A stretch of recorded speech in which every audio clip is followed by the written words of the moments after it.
Awesome. Welcome, everybody, to the November 10th Identifying Security Threats work group meeting. You guys should have access to the meeting notes. Feel free to add any topics that you'd like to discuss. Gosh, it's transcripting me live. I don't like that. Is there anybody new here that hasn't attended previously or would like to introduce themselves?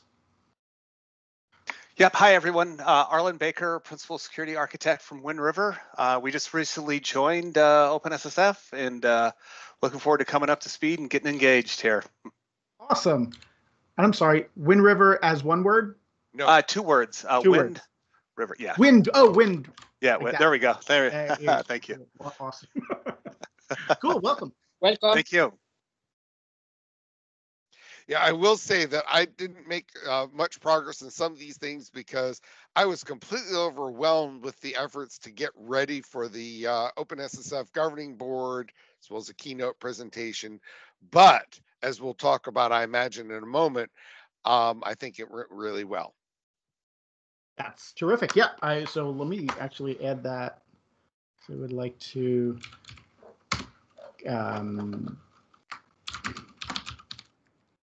I'll member summit and possibly more importantly, the OpenSSF governing board. And I was there, so I can answer at least some questions. Recap. In the agenda, I don't know if we have space or time though, so don't worry. But I have add some comment and edits in the OpenSSF security YAML. Of course, I prefer to have the approval by David. For many reasons, but maybe we want to define some requirement for the first version. For example, I am quite sure that we want to have the scorecards, the CII badge, the vulnerability disclosure involved, and so and so. If we define some minimum requirement for the first version, I can work with a better template, because at the moment there is a sort of draft template, but maybe we can work on the first version of the template for the YAML. But I need some requirements, and I want that everyone is involved. So if we have time, or otherwise we can skip to the other meetings. Don't worry. We can also work asynchronously. So perfect. Okay, cool. So yeah, we'll definitely make sure we get to at least some discussion of that.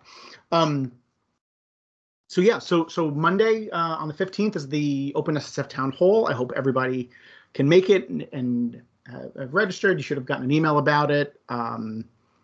Actually, while someone else is talking, I'll find a link to that and post a link to the register for this. So we're going to have some nice announcements, including information about the new governing board, just kind of the re-kickoff. I don't know what you want to call it, but a new beginning of a new era in OpenSSF. We're going to announce Alpha Omega formally. At least that's the plan.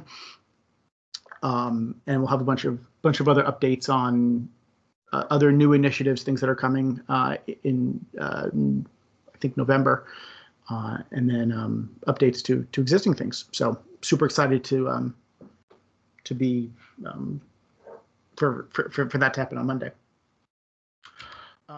David, did you want to give kind of an update on the member summit and the governing board recap? Anything that you think would be happy to, and if somebody else can try to make the notes, because it's always hard to type and talk at the same time. I got it. All right, look at that. All right, so I think both the member summit and more specifically the OpenSSF governing board went very well. We had a huge governing, we have a much larger governing board.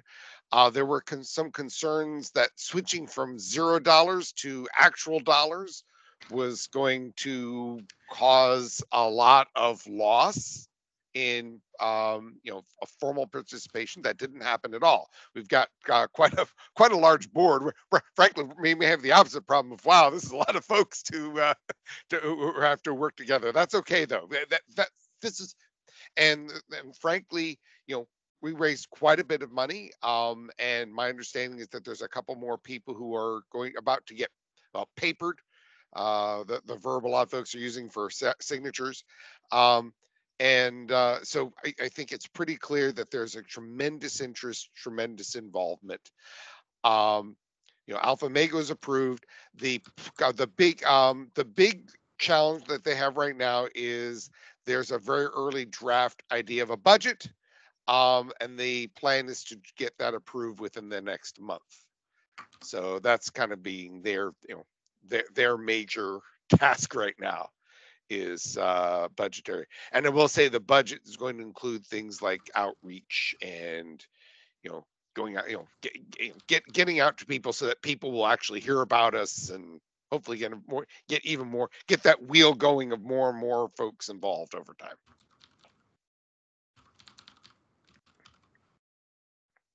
Awesome.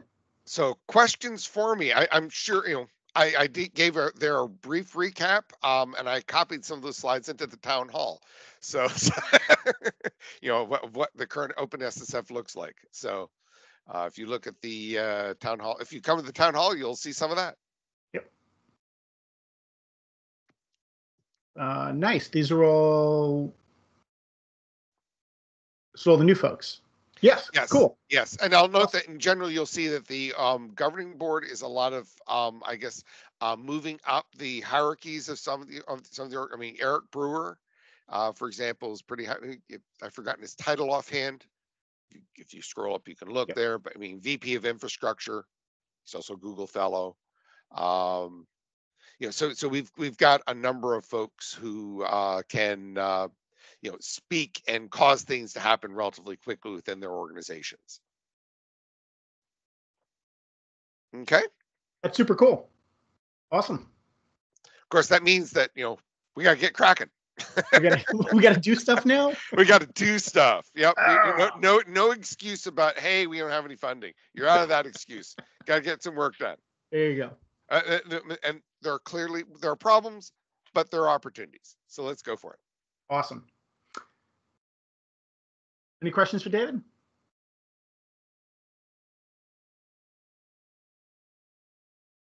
If you think of any, just raise your hand or start talking. Cool. So speaking of sorry, go ahead. No, I just said no question. It is perfect for me. Cool. Okay, so speaking of getting on and doing it, Alpha Omega, as David mentioned, was approved on the 5th. We have a blog that should be released on Monday, right before the town hall, pending governing board approval. We've got a couple open tasks there. We actually need to put together some content, and I promised to set up an information session. I want to do it on the 19th before we get full. I think the 19th is probably the last day before the holiday season kind of starts, and availability becomes more difficult than usual. So we'll do that, and that session will really just be kind of Q&A and what is Alpha Omega, what are the plans, kind of talk details. I do want to share a finalized version of the proposal doc, slightly, with some things like, budgets and numbers and things removed, but something that would be that we wouldn't feel uncomfortable making, public. So we have $5 million available. We have an operating plan that is, I don't want to say it's finalized, but it's getting there. The breakdown is somewhere is close to half and half for Alpha, half for Omega. The Alpha part is most of the money will go to service providers doing these engagements. On Omega, it's about half toward building the system and half toward paying people to triage the results and action them and all stuff like that. So our first two hires are going to be the most important. It's a technical PM role, one for Alpha and one for Omega. If you know anyone that is interested in this role, this would be we haven't decided for sure whether this would be contract for 6 months or full time. I think we're leaning towards contract for 6 months. For just expediency, but for the right person, I think we'll try to do the right thing it's much more important to me to have the right person for this role. And that they would be owning the project kind of day to day, meeting with teams and Scrum and backlog items and where we at and how we doing, things like that.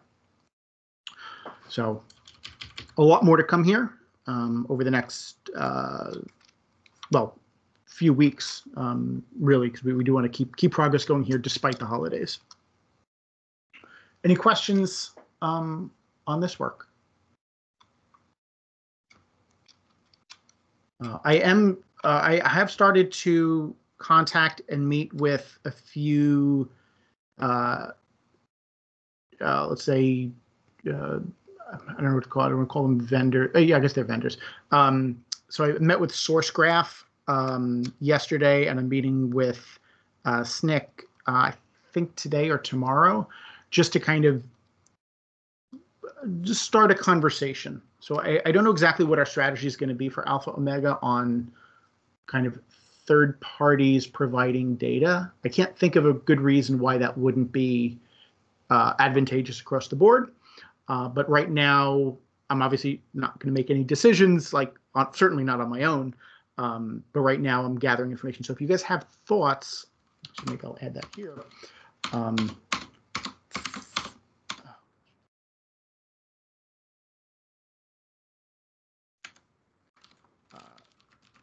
On interesting third-party integrations for probably more for Omega.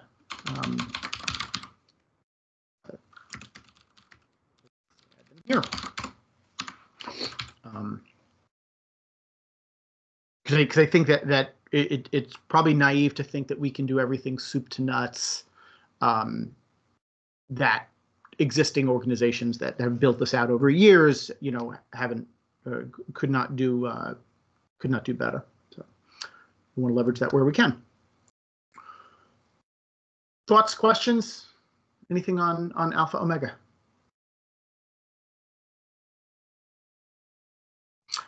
I do think that it'll probably make sense to split out Alpha Omega into a separate, and I don't know if it'll be a separate working group or just a project, like a core project team, and have a separate meeting probably weekly with that core team. Number one, because it'll span different working groups, and number two, because mostly because it'll span different working groups, and it's not a project that's contained within our working group exclusively. Right. I think the general expectation is that Alpha Omega will be a project immediately under the TAC, just like the working groups currently are.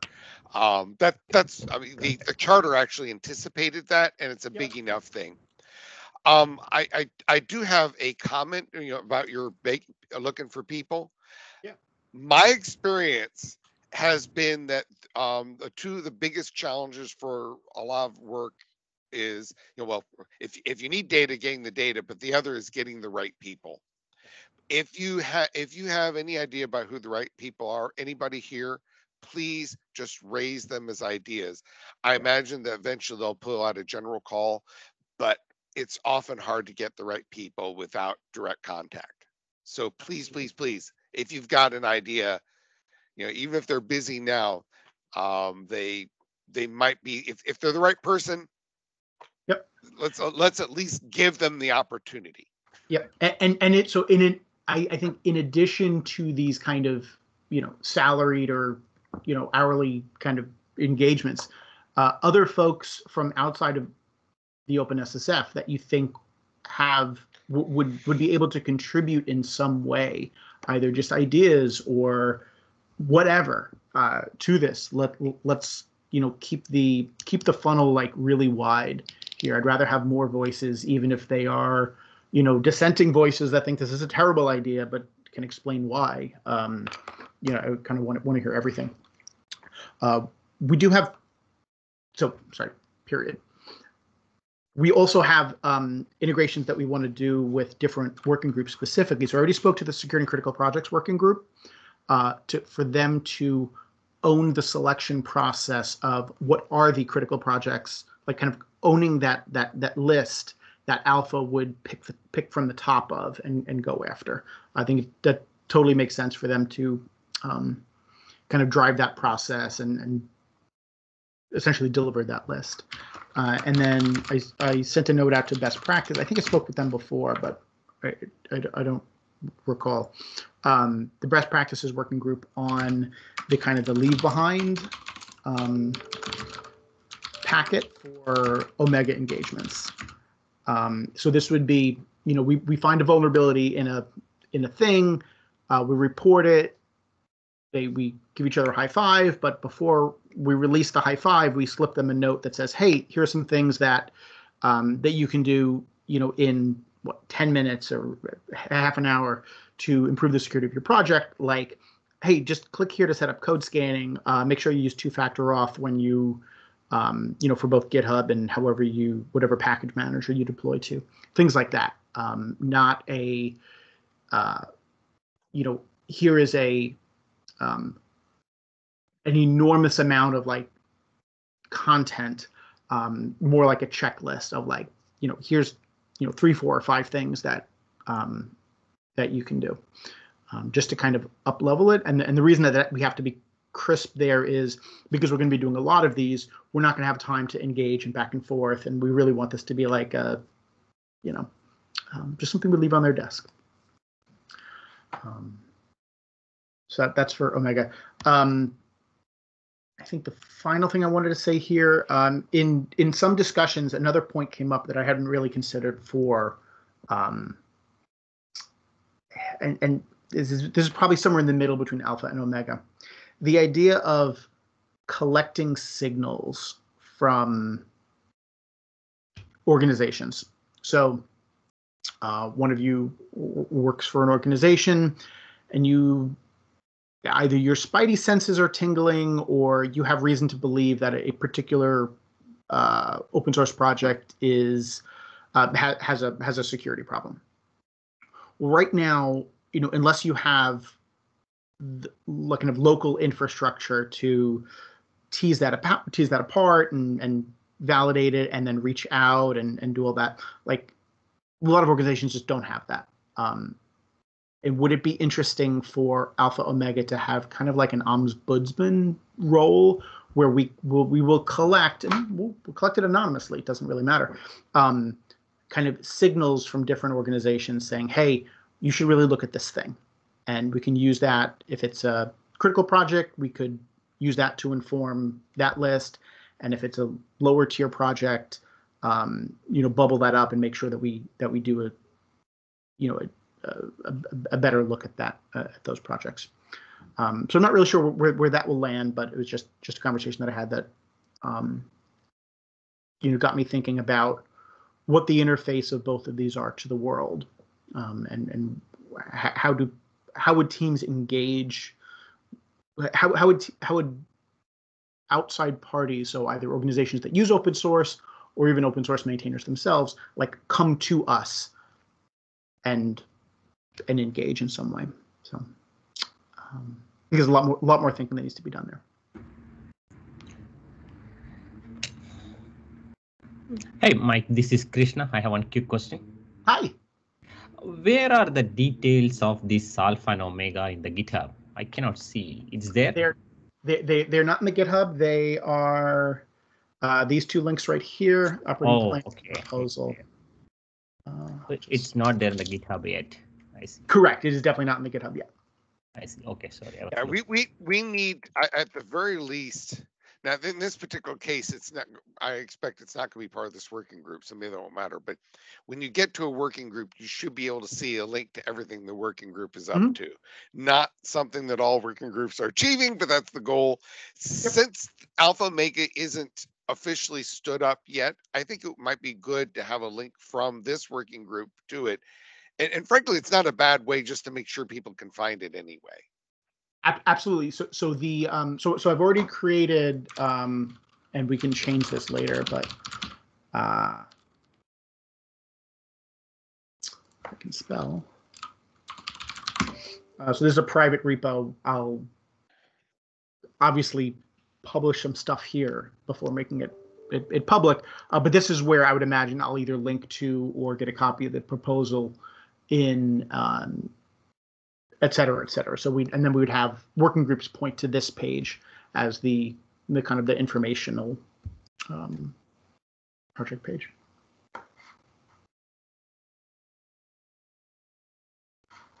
But yeah, so right now the proposal and the operating plan are like, although there are links that are floating around that are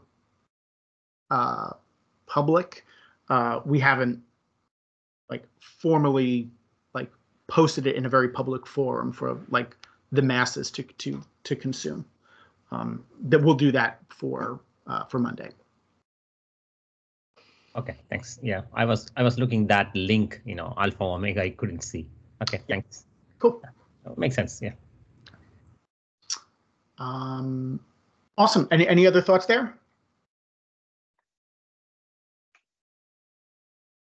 Okay, so moving on. Security reviews. Amir's not here today. So no new updates. Looks like there's refinements to the table. Dylan, I know you were helping with that. That looked awesome. So let's give a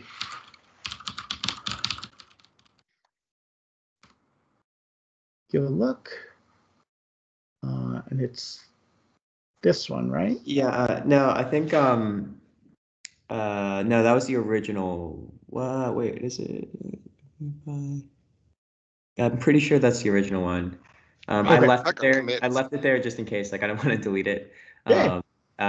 While people are taking a look. Yeah. So overview.md. That's just the one I generated with Python. So maybe not quite as phenomenal yet, but it was just like I think someone wanted me to just kind of write up a draft, and I didn't know.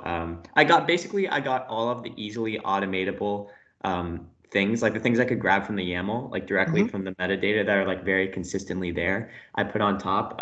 In the other markdown file, there was like lots of information that you just had to read the report and find. Yeah, I got it. So yeah, makes sense.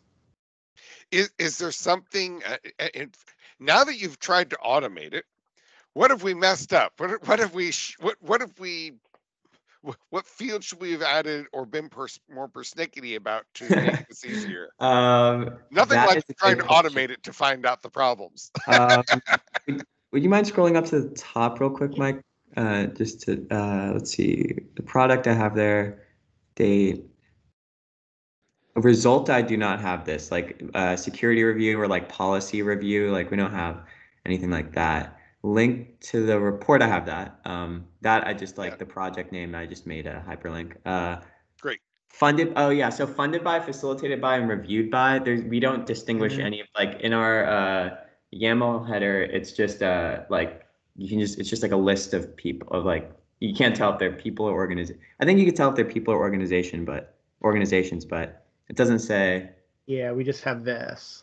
Yeah, so I couldn't really. So you wanted to split it out into like funders and so on?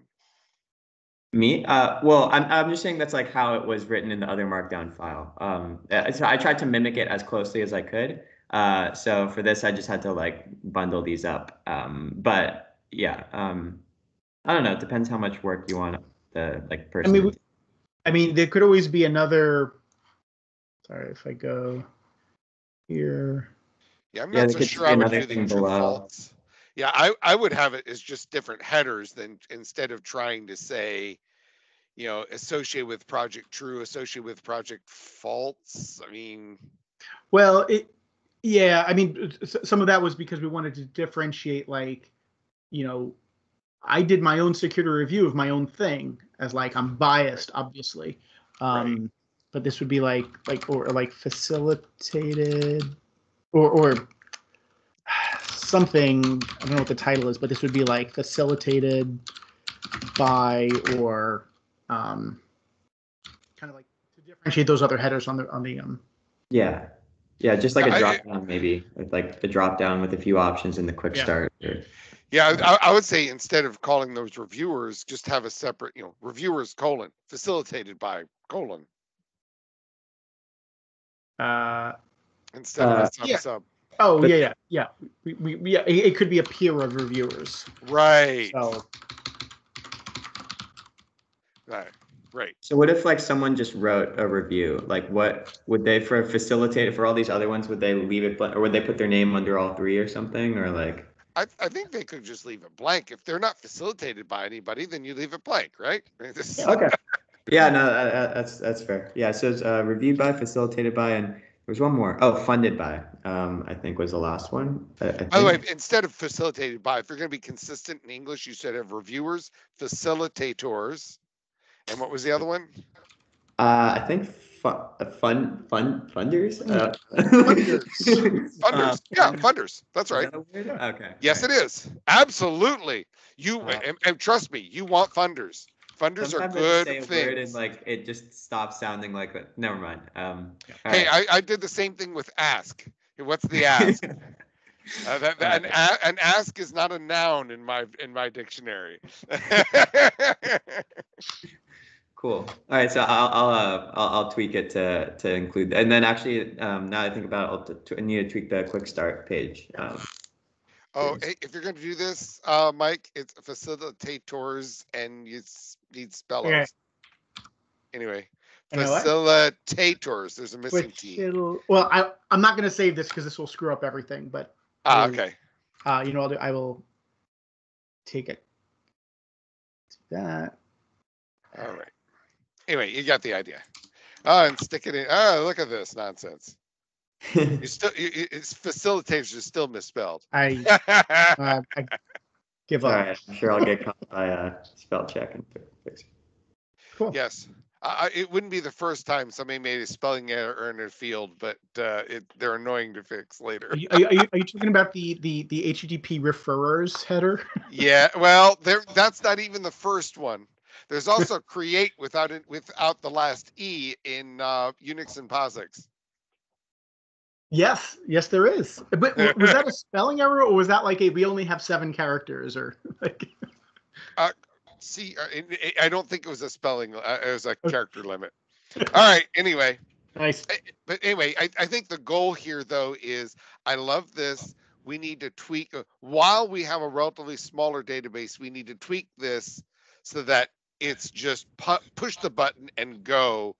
And frankly, not just for ourselves, but for anybody else who's trying to look at this stuff. If we can. Yep.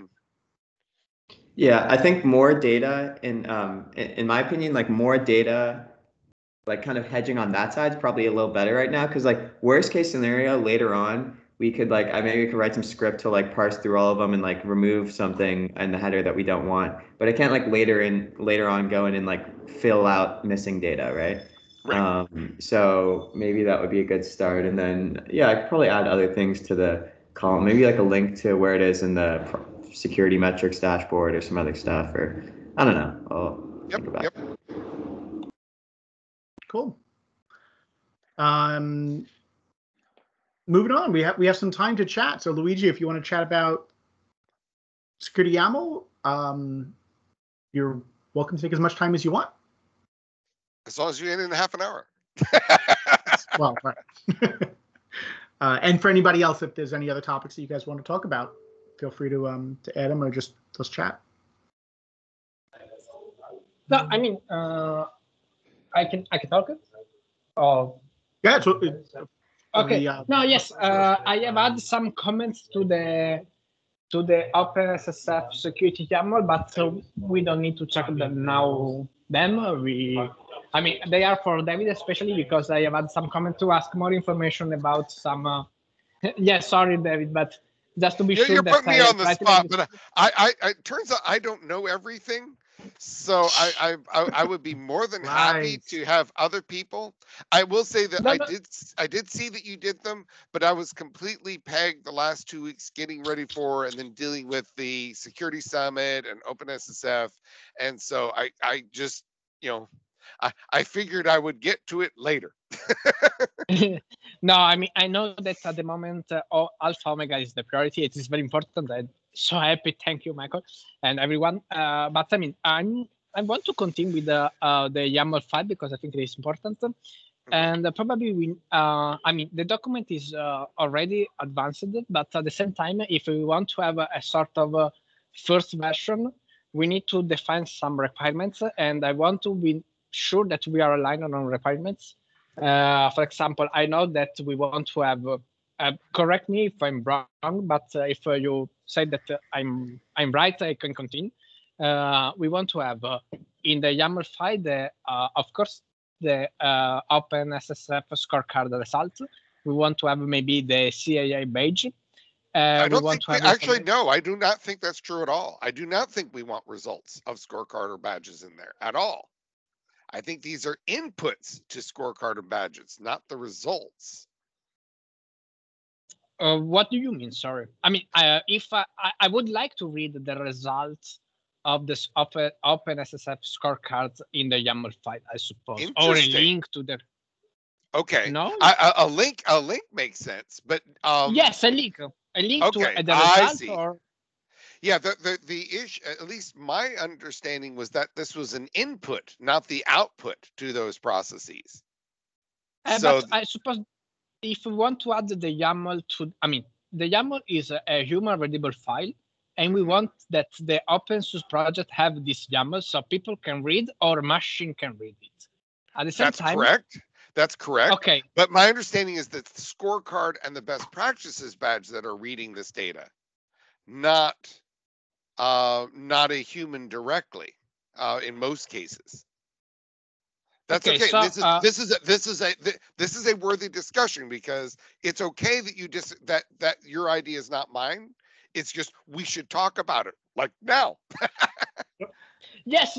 For this reason, I am asking because, for example, in the first version, the YAML file that is a sort of recap or a sort of summary of the security best practice that the particular project have. I suppose that it can be helpful to read the scorecard result because it is an automated tool. So right. the maintainers that just need to launch the or a linter or directly the scorecard to have the result. Same for the CII badge, and same for I want to talk with the vulnerability disclosure team, but I want to have some information about the CVD policy in the YAML file, so the link to the CVD, the security contact. Then I think that it is really helpful for everyone to have the contact with the maintainer of the project and the evidence. And scorecard is a good evidence because everyone can replicate the scorecard result.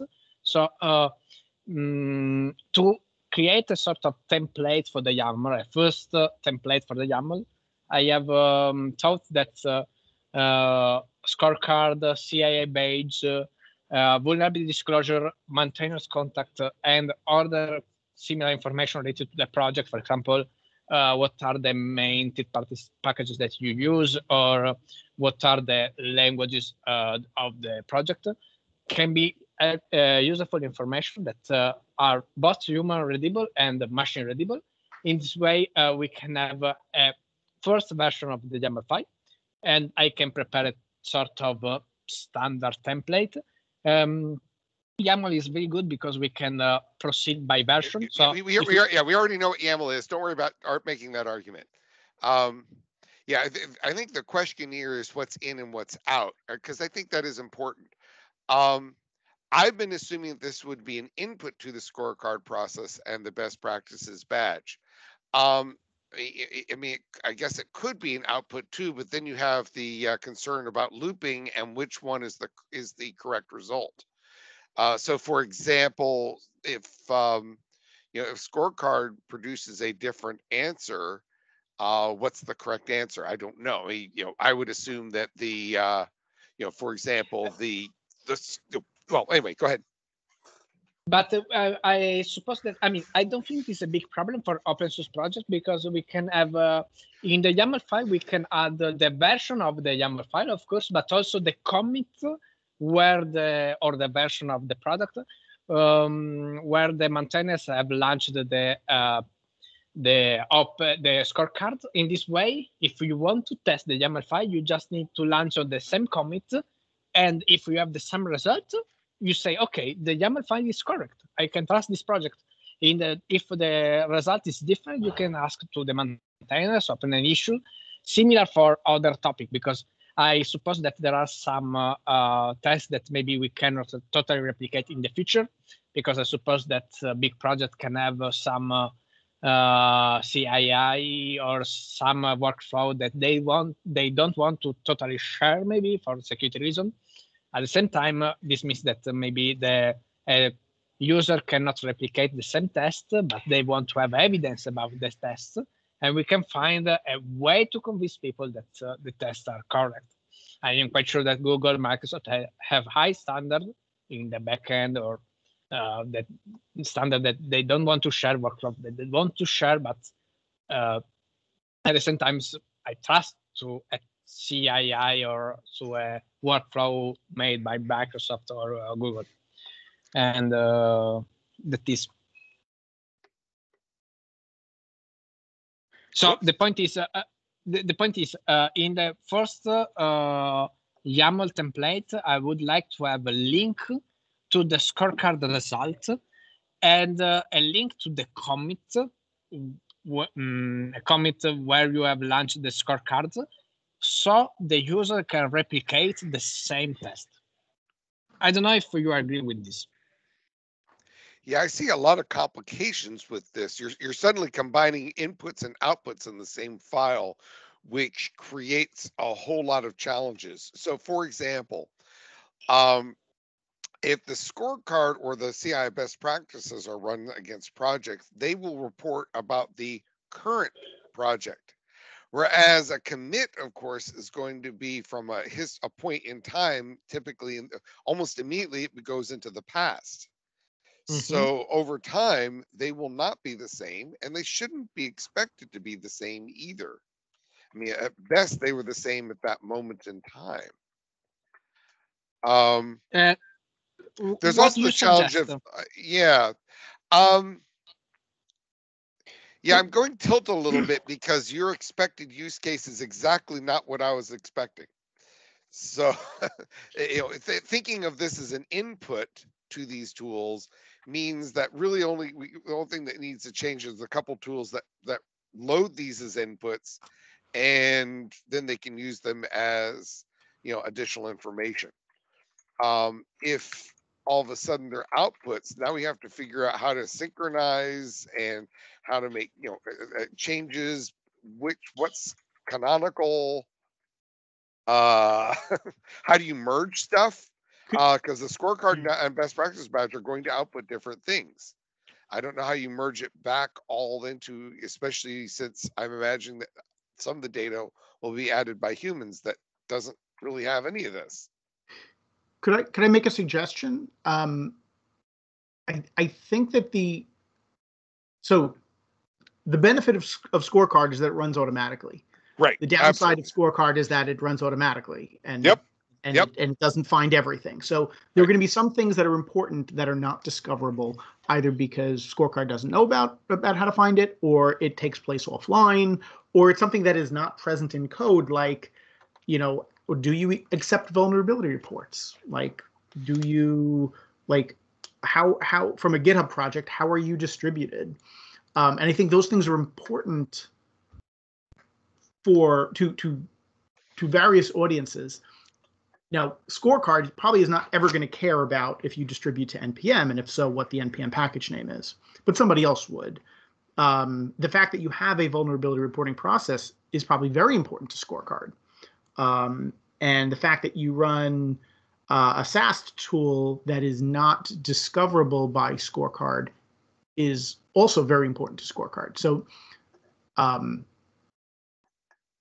at the same time, I think I agree with David that feeding in like going backwards, because I think what you want is, well, perhaps what you want is a open source maintainer will look at this file once a year and be like, oh yeah, I don't do that anymore, or and change it. But it wouldn't be updated frequently. So these would generally be things that would be kind of sticky and stay around, and they're really there to augment what could be found automatically. So if it could be found automatically, it kind of doesn't need to be here. The way that I see both of these, both Scorecard and YAML kind of feeding into, is the idea of this kind of SBOM skim store set of claims thing about like, did this work actually take place, and like, do they have a vulnerability reporting framework? Is, as of this point in time, yes, it is, because it was defined in this YAML, and then that flows through as something that consumers of the open source can make policy evaluations by. So I only want to include open source projects that have a vulnerability reporting process. But I think like that's downstream of security YAML. Security YAML is kind of one of the primary inputs to lots of other things. At least that's the way I was thinking about it. Sorry, please proceed. Sorry. So yeah, no, I was just want to kind of add in. I kind of agree that like this is like the easiest way to do this would be to kind of have it as like a stickier input source, kind of like Mike was saying, because I think the way we can maybe handle this potential stay on this issue is by maybe, yeah, like say someone reviews it like periodically, like once a year, nothing crazy, right? Like once every year or something. Maybe like we can have some kind of timer, like, or something programmatically that goes off for like anything that's manually inputted, that's manually accepted into any of these projects, for any of like the manual sources that like, after a year or something, it'll kind of, alert us or whoever, send some notification that says, requires some OSS maintainers review, right? And their score won't change, so they won't be unhappy at the time. But maybe it'll leave like another 6-month window for someone to actually come review it, and then at that point, it'll go back to like a question mark or an X or a bad lower score. So like maybe I think that might be the easiest and most like achievable in my eyes personally. But that's just my opinion. Yeah, well, and we do have a last updated field, by the way. It sounds like you really want a last reviewed field. But if we see the YAML like an output, probably we can permit to the maintainers to automate it. So for every version, they can have a tool or a workflow to automate the output, especially in the first version, where they can have just the scorecard, the CIA, some manually links, but they don't change, especially the vulnerability disclosure page or similar. But this means that we see it like an output in the repo for human. For us, can be also an input, because we can test it, we can replicate it. So it can be also an input, for example, for the metric dashboard. Because if small projects start to use the YAML file, we don't need to scan every project. We can just say, hey, for this project, we haven't scanned the project, but we have the YAML file. We can trust it, and we can replicate just it. But so technically, it is an output, the first version. In the future, maybe you mean output? You mean an input or an output? An output for people that read it. So the maintainers launch a linter or a script to automate the YAML generator. We can create a sort of also a web page if we need, and that generate a first version of the YAML file. And then for other people, this is just an output that they can read to take decision and say, okay, I trust to this project or I don't trust to this project. But maybe I have misunderstood. Yeah, careful. You're using the words output. I can tell you're using the word output in the opposite of its meaning in some cases. You don't read inputs. Or at least the output of a program of something is the input to somebody else, if that makes any sense. Okay, so yes, it's confusing.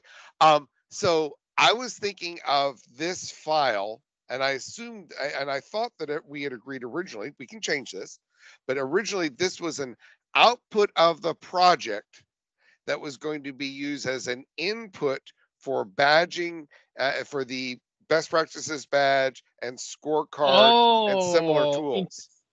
Interesting. Okay. The whole point of this was for projects to generate this to provide inputs to the badging process. So it's output of project, Oh, input to those tools. If it's the out, and it sounds like you're describing exactly the other okay. direction, which is Okay, you are okay as a proposal. We need to talk about that because that's okay. that's a pretty fundamental change. It's not insane necessarily, but we do need to talk about this.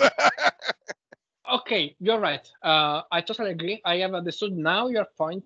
Okay, yes, I consider this file like an output of the OpenSSF, Open Scorecard, the CA beta. Okay. Now But already okay, they do have those two suites already have outputs.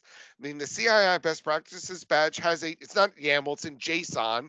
It'll take me 2 minutes to find a tool can convert JSON to YAML, and technically any JSON's also valid YAML. So if we're really going to be technical about it, anybody that generates JSON files also generates YAML files.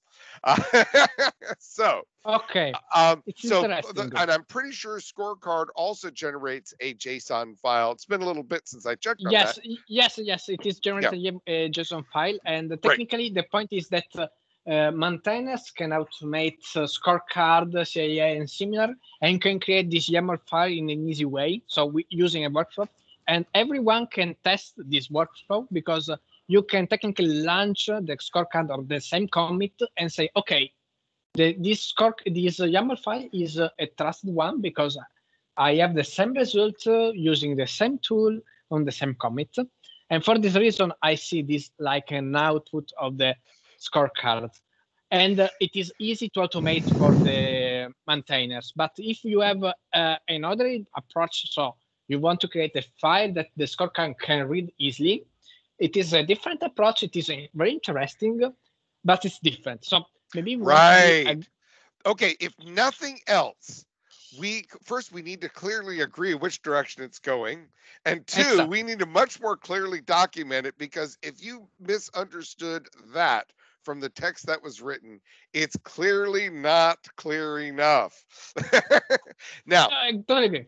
Okay, now let me make an argument for the current.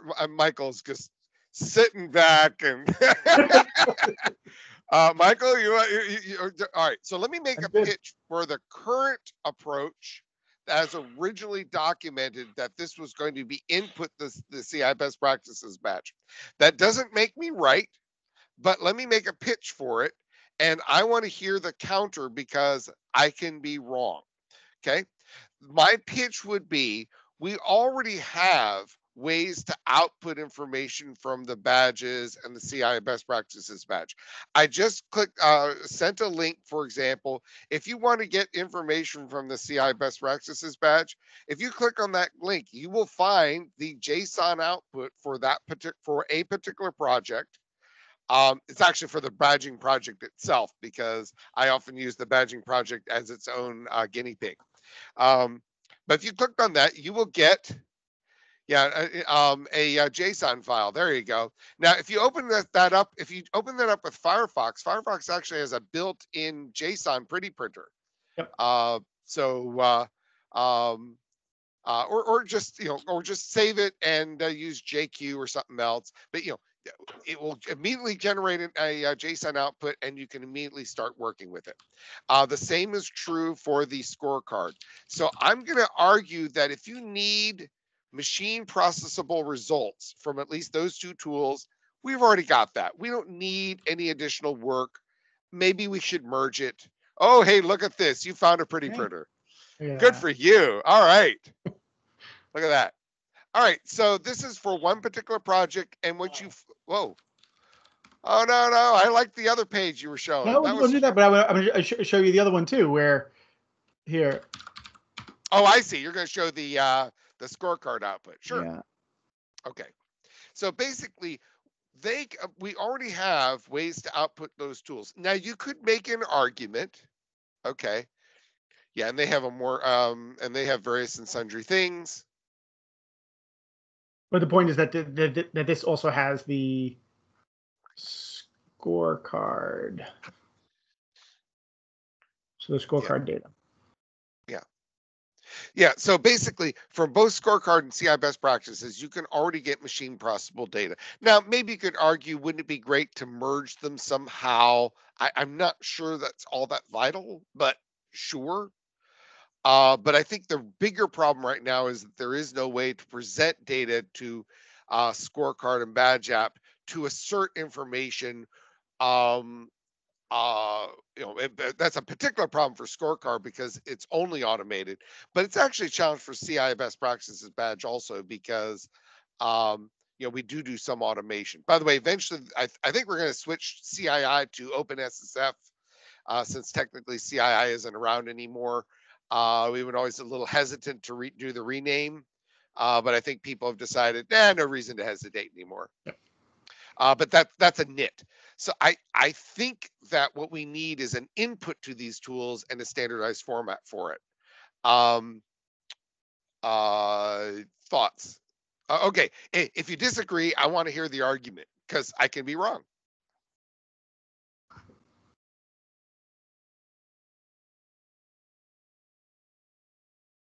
I'm in agreement, just for the record, with that. Okay, well, Mike, agreement with who? Problem. Yes, solve our problems, please. You are the man. Oh, I'm the man. I am a man. I don't think I'm the man. However, and here's the thing. I notice our clock is unfortunately beating up on us. So here's what I would suggest. If okay, so we have discovered in this meeting a really fundamental disconnect and difference of understanding of what this is about. At the very least, I think we can all agree we need to clarify its purpose. Okay. Now, if indeed we want to switch the direction of the arrow in spite of my argument that I just made here, I would ask that somebody here post the I don't agree and why on the mailing list. Or hey, if they're listening to all this and you think about it and you agree, because I don't want to wait weeks for us to find out that in fact we're developing for the wrong direction. So at the very least, though, it's very clear we've got to clarify which direction it is. I'm going to actually just put triple question marks in the doc right now. Clarify. This is an output from a project and an input to Scorecard, CI best practices, Badge, etc. Because that's what the current doc was. Some thought it was the other way, and maybe it should be. We discovered, what is today's date? 11/10.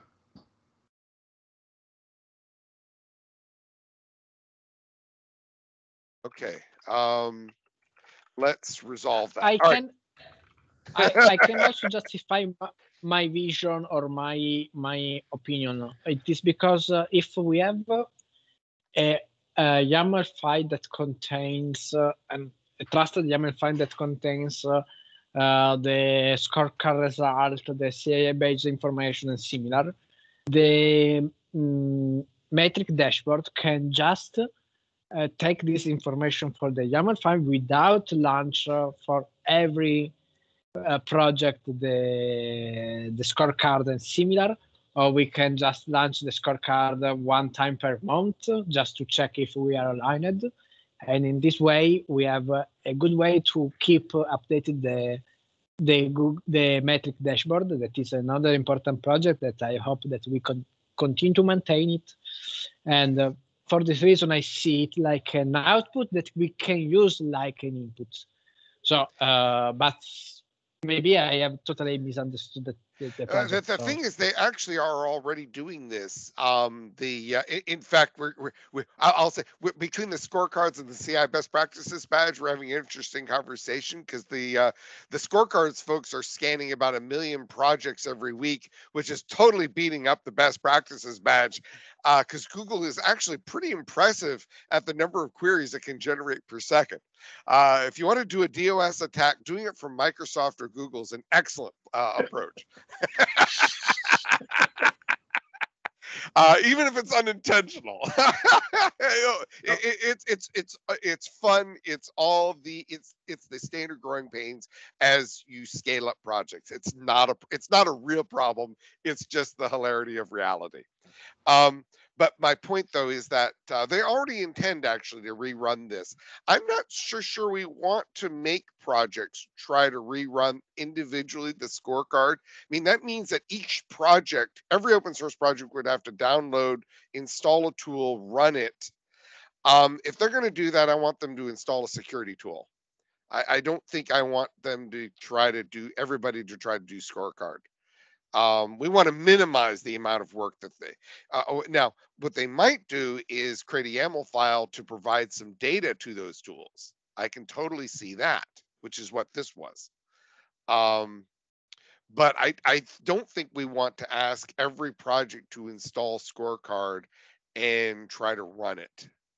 That just seems, we're struggling to, it's work to get people to do the CI best practices badge. Hey, click on a web link and fill in a form. Never mind, hey, download a program and learn how to run it.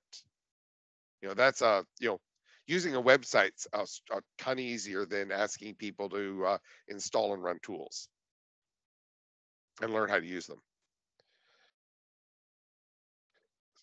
Okay, so I see that we're running out of time, but I don't want that to be the end of the conversation. Can we continue this via mailing list and circle back? But we've got to resolve this. And it could even in theory be both, but I think that's a problem. I would not like to see this trying to do both, because then you have to worry about cycles and how do you update things. And I won't tell you it can't be done. Of course it can be done, but it's so much more work. I don't want to go down the hard trail if there's an easy path that will solve the problem. When you say mailing lists, you say that we are millennial in 2021, and so you say you mean Let's do Slack, right? Yes, exactly. Okay, perfect. Slack. Cool. Right. Yep. You can use, well, you could use Slack. You can use mailing lists. I actually don't. I'm not a big Slack user, and part of the reason is after 10,000 messages, they go away. Yeah. So don't put anything. Slack is fabulous for, hey, are we going to have lunch today? If we're going to make decisions, Slack's terrible, because that's going to go away. Sorry, I need to drop. Okay. Thank you all very much. I appreciate all your time. See you guys on Monday. Thank you, awesome. Michael. Yes, thank you, David. Thank you, everyone. Bye. Awesome. Bye. Bye. Thank you. Bye.